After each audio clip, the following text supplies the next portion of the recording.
ቆሻሻ ማን ፈቀደሽ እዚህ እንድትሰግጂ? ቆይ ወደ መጡበት ወደ አረብ ሀገር ነው የምንመለሳቸው። ሊምረኝ ሽቶ ነው እንጂ ያመጣኝ ልቤ ቀስቅሶ አዳልጦኝ ብወድቅ እንደሰው መስከጣኝ ረሄ ሙስሊም ነው የኔ የዝች ዓለም የጀነት ስሜ አላህን ከጄ አይበላሽም ሁለታ። በቃ ኒቃቡን ተከለከላችኋል? አዎ ከለከሉን። ምንም ማድረግ አንችልም። እንዲሁ ነው የምንማረው።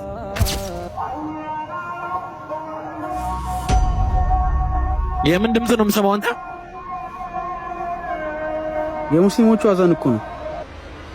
ማን ነው እኛ በምንኖርበት ሀገር ደፍሮ አዛን የሚለው እንዴ? ማን ነው አዛን የሚያወጣው? እኔ እንጃ። ምን አውቄ። የትኛው ደፋር ነው እባክህ?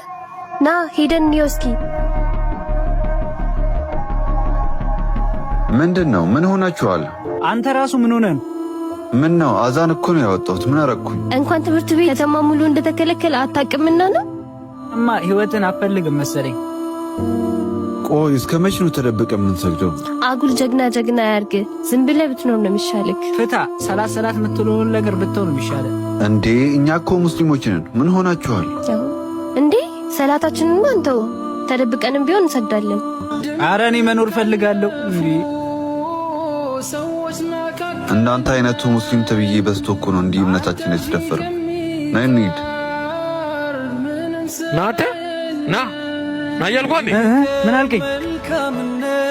የማንን ድምፅ ነው የምሰማው? ኧረ እኔ አይደለም ወላሂ እነ ሙባ ናቸው ካልሰገድን እንዴ።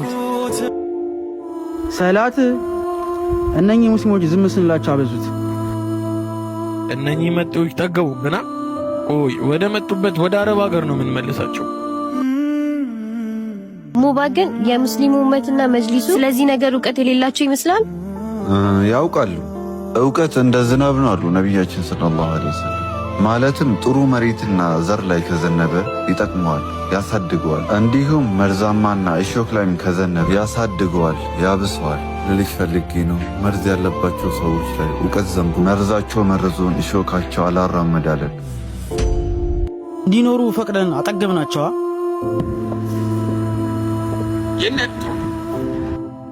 ትምህርት ቤቱ በጀርባ በኩል ናቸው። ተነስ ና እንሂድላቸው። ከመነ ከደጃፍ ቆም ያለው እዝነትና ምሕረትህን እሻለው።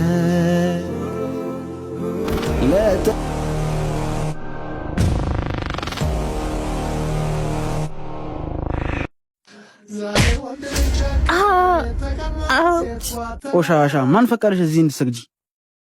ድንበርህን ካለፉ ሰዎች